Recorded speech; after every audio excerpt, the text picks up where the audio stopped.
यता चाहिँ हाम्रो मनाहाङ मनाहाङ ड्युटी छिप्कु बोलाइदेऊ छिटो छिप्कु यसरी बोलाइदेऊ न छिप्कु बोला त नानी छिप्कु बोलाइदेऊ त ओ छिप्कु बोलाऊ न छिप्कु बोलाऊ ओ छिप्कु बोलाऊ हाम्रो मामा घरतिर चाहिँ अलिक चिसो रहेछ छिप्कु यस्तो छ निकै जाडै छ पुरै शीत पर्दो रहेछ निकाल्नुपर्छ एकछिनमा बाटो छ घर अरू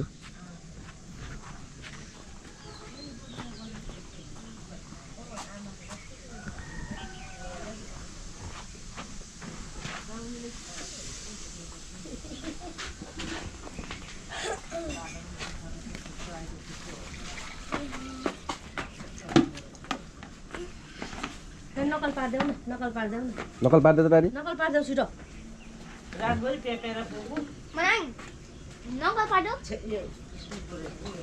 एकजना चाहिँ नानी ड्युटी हुनुपर्छ नि त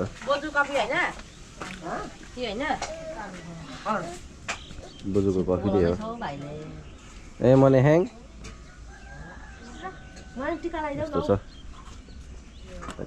मलाई लिलीलाई